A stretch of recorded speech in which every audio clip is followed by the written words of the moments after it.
Art, communication, esprit présente, philosophie, y a-t-il de l'incommunicable? Il nous arrive parfois, dit-on, de ne pas trouver les mots pour le dire. Ce dit défaut du langage s'exprime par notamment le silence. Cette relation entre soi et l'autre s'appuie sur la rencontre. Dit-on que ce qui se conçoit s'énonce clairement. On peut se poser la question de ce qui est le non transmissible. Peut-être cela a-t-il un rapport avec la sincérité ou l'état de méditation. Le sentiment océanique de Freud donne la priorité à l'émotion et non au recul. Ainsi, la timidité, la peur, les lapsus révélateurs, les actes manqués ou tout bonnement le monde des rêves font appel à cet un point de vue sémantique. Un langage utilise une idée ou un référent, un symbole et une parole. Voici dans une structure de symbolisation pour le langage ce qui dépend de la nature de son médium. Le temps de digestion de la parole, de sa compréhension, demande un certain temps. C'est ce qui est regroupé sous le verbe ingérer. On dit bien qu'il est bon de tourner sa langue dans sa bouche 7 fois avant de parler. Prioritairement, le respect permet le bon échange. Rechercher à se faire comprendre et le pourquoi de l'échange. Toutefois, il existe une nuance entre s'informer ou informer et communiquer. Il est bon pour communiquer de le faire à bon escient dans une relation de sincérité ou éventuellement dans l'objectif d'un dénouement ou d'une dédramatisation d'une situation à clarifier. Le langage existe pour nous aider à être ensemble, l'être étant le contraire de paraître. Donc l'objectif est de vivre ensemble de façon à ce que chacun prenne sa place et cela de façon sereine et heureuse. Notons qu'en anglais, light signifie léger et lumière. Le langage souhaiterait éclaircir et rendre les choses nommables et ainsi communicables, voire communicantes. Par ailleurs, on peut se poser la question de la stratégie de communication. Que peut signifier le verbe partager? Peut-être de mettre ou avoir en commun. Certainement, on ne l'exprime pas totalement, mais ce bien en commun existe. Encore serait-il intéressant pour que nous nous y concentrions et arriverions à le définir. Concernant le message à transmettre, en communication, il y a un temps d'adaptation pour l'écoute et ressentir les besoins, éventuellement de différencier les faux besoins des vrais besoins. En fait, quels sont-ils réellement? Ce temps d'adaptation permet de rassurer l'autre, comme aussi on peut entrevoir nous-mêmes. Ainsi, pour la communication, on peut le faire surmonter, aider, alléger. De plus, le goût de la communication permet de percevoir, de repérer et de transmettre de la pensée. On peut aussi se demander pourquoi chercher à communiquer de l'incommunicable? Et est-ce qu'on le fait involontairement ou volontairement? Par exemple, le langage ésotérique d'une vérité cachée, on ne pourrait pas énoncer une vérité sans utiliser entre autres choses que le langage ésotérique. C'est une question de savoir-vivre, de vie ou une priorité de vie. L'homme est incapable de comprendre la vie parce qu'il est vivant, dit Henri Bergson. Pour utiliser l'art de la communication, pour arriver à passer ce que l'on souhaite faire passer, il est bon de se lever de bonne heure. Toutefois, il est bon de rester modeste et de s'attendre à ne pas être compris, comme ne pas être reconnu par ses pairs. De même, en art, on peut poser une certaine vision ou un regard différent sur un thème, en peinture, en photographie, en cinéma. On peut alors se poser la question « que mémoriser ?» ou « que faire mémoriser ?» Donc se pose la priorité de la mémoire ou des séquences mémoire à conserver pour les générations futures. Quel est le message à transmettre? Comment se manifeste le message à transmettre? Est-il faible? Y a-t-il des courts-circuits de l'information pour transmettre ce message? L'indicible par la pudeur existe. La manière pour apprivoiser demande du temps. C'est un temps de vie à partager. La pensée influe et une manifestation d'une manière à vivre par l'action et l'engagement dans le monde présent existe. Art, communication, esprit. Salon de Provence, 13 300. Philosophie, intérêt du manque. Y a-t-il un intérêt du manque? Existe-t-il le besoin?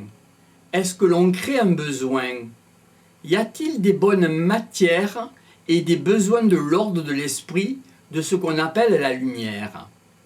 Si la liberté de chacun commence où celle de l'autre s'arrête, ses limites demeurent à être éclaircies. Ainsi, dans le zen, par la recherche du vide, on peut s'attendre, par la méditation, la contemplation et l'état de présent, à recevoir l'illumination. À l'inverse, de percevoir cette illumination par la réflexion ou la lecture des textes. Dit-on qu'un besoin apparaît quand d'autres besoins ont été satisfaits? En fait, il y aurait des priorités de besoins. Par exemple, le besoin de respirer, de vivre, de se nourrir, de boire. Les besoins dits de réalité et concrets. Finalement, quels sont les besoins de priorité? Dans notre civilisation contemporaine, il existe des personnes qui meurent de faim et qui s'affament volontairement pour se rapprocher d'un canon esthétique, de beauté entre autres, défini par les publicitistes et la mode. A priori, ce ne serait pas raisonnable, mais pour l'être humain, les besoins ont des nuances de priorité. Dans cet exemple, ici, le besoin d'appartenance à un groupe fait que, ainsi qu'en PNL, programmation neurolinguistique, où faussent les données de la mémoire pour faire un manque d'information ou de déformation d'information pour exister de façon sereine dans le temps présent. Ce manque de la mémoire donne un cheminement vers une continuité de chemin de vie pour le futur. Comme par exemple, en chamanisme, un retour dans le passé peut réguler un nœud à dédramatiser, permet de sauter une étape à réadapter et à revivre avec les meilleures finalisations. Cela permet d'apprivoiser sa vie et de la redécrire pour vivre un carpe diem, un temps présent heureux et de bien-être. Davantage concret, on peut se demander de quoi avons-nous réellement besoin. La réponse fera partie de notre expérience, de notre mémoire, pour vivre présentement la recherche de la satisfaction de certains besoins, ou alors de cultiver le manque. C'est ainsi qu'une expérience s'étant mal passée sera-t-elle réellement présente, non souhaitée à revivre, mais il nous est possible de la vivre à nouveau et de trouver une issue favorable et heureuse pour une dite solution semblable. Ne soyons pas pessimistes et laissons s'exprimer l'opportunité de la providence. Laissons à sa porte frapper la chance. Dans ce cas, cela demande davantage d'énergie pour favorablement réorienter la providence, de la faire de façon sereine et en bien-être. Par ailleurs, en art, le manque permet d'entretenir le potentiel de l'inspiration. Si une composition mentale se développe, c'est une création. Par contre, si on génère le manque, on crée un terrain propice pour accueillir l'inspiration. Ensuite, à nous de la mémoriser, cette inspiration, et de la reproduire. C'est un passage de l'esprit à l'incarnation, à travers un processus de symbolisation notamment écrit. Notons que l'être humain fait partie d'un contexte social, psychologique et hystiroco-économique. Il existe différents besoins de base, d'appartenance, de réalisation de soi, d'amour, etc. Les influences extérieures, entre autres, nous orientent vers la priorité de ces besoins. On peut se demander si être au monde, c'est être en manque. Le vide s'oppose essentiellement au comblé. Nous connaissons la phrase de Lamartine « Un être vous manque et tout est dépeuplé ». Dans le contexte automnal des romantiques, comment peut-on être apaisé ? Peut-on être en intégrant la mort dans sa vie ? Le besoin de savoir certifie que l'être humain a un manque. Aux questions, on attend une réponse ou des réponses. Notons que pour avoir la liberté de choix, on prend la décision d'une action, d'un engagement. Il est bon et heureux de conserver le libre arbitre. C'est cette petite voix intérieure qui dit ce que l'on fait est mal ou alors ce que l'on fait est bien. À un niveau plus objectif, l'être humain souhaiterait surprendre les règles de l'arithmétique par des méthodes pour dégager une loi d'harmonie, prévoir, anticiper.